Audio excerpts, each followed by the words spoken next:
My name is Moustafa Ismail. I live in the US, but originally from Egypt, the south of Egypt, Aswan. So I've lived there for pretty much like my whole life, and I've been just following the stories in Palestine like over time. Never really took any direct action for a long time, and it's only recently that really kind of started focusing more and more, especially with the Bavi Marmara. That was kind of when I started kind of focusing a bit more on what's happening and what's going on there. Egypt is tricky because, I feel like you always get attached to not so much the land, but you get attached to the people around you. So on one side, I'm attached to Egypt because my family lives there. My like aunts and uncles and nieces and cousins, we're very tribal. So like my fifth cousin is like, to me, is like a brother. So, and where I come from, my town in Egypt, 5,000 people, everyone knows everyone. You don't knock on the door. You walk in. There, you just go in and you say, Assalamu alaikum, you just walk in. Are you guys having breakfast? I'm going to join you. So Egypt is very like dear to my heart. And at the same time, all of my friends are in the US and I was raised in the US.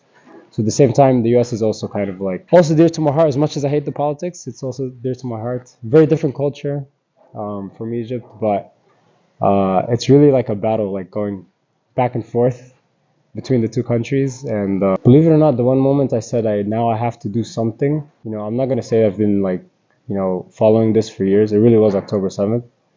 I've always followed from afar, like watching the news and like back in university, if there was like protests, I would join. We had like the Palestinian youth movement, and we also had like the Justice for Palestine. But at the same time, like I was never very active with them. If there was a protest, I joined and I followed the news and I followed what's happening.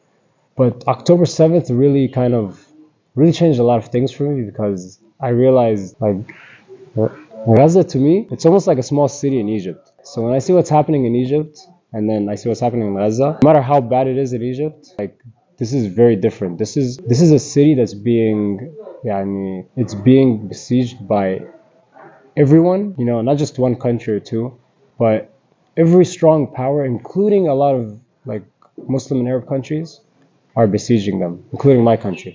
It really breaks my heart because in the past in Egypt, whenever something happened in Gaza, there would be like thousands and thousands of people in the street. But now, because of the new regime, like no one can talk. Unfortunately, I'll share this. Like they just had protests, a women's march 2 days ago or yesterday. They just had a women's march and peaceful march. They demonstrated in front of the United Nations building. There is a thing in Egypt, in Cairo. Small demonstration, like 20 people. This was like they just wanted to like show that the war was based on a lie, especially against like women being like raped and such. And they're all half of them are arrested, and the other ones had to run.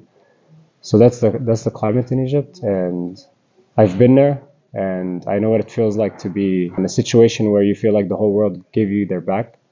During the Rabaa massacre in Egypt, some background: we had a president, a democratically elected president for the first time in Egyptian history. And after 1 year, he was overthrown by the military. So then people came out to the streets and they had a sit-in, kind of like the university students, but a bit larger. And it lasted for a few months. And at the end, they were all massacred and killed in the street. Right after that, everyone kind of just went home, closed their doors, and never looked back, and no one ever like protested in their defense. I felt like that was kind of like what's happening now, where you have no place to go, and at the same time, everyone gave you like their backs, and everyone kind of stayed silent, and that's really heartbreaking to see. Like it's one thing to lose a family member, but to suffer and no one looks at you and even like recognizes your suffering, that's painful. Like everyone has like their specialty, everyone has the thing that they're good at.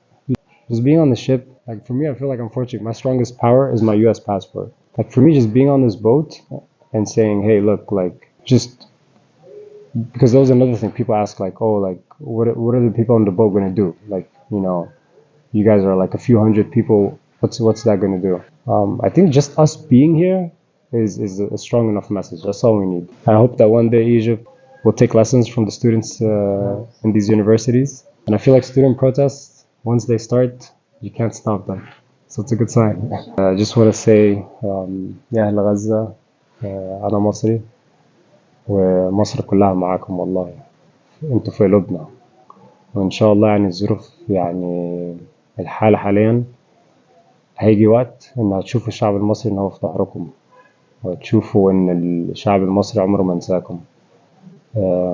أتمنى إنكم يعني ربنا يصبركم، وإن شاء الله يعني شهداءكم في الجنة، وإن شاء الله يعني هتتذكروا الأيام دي وهتكونوا في وضع أحسن إن شاء الله.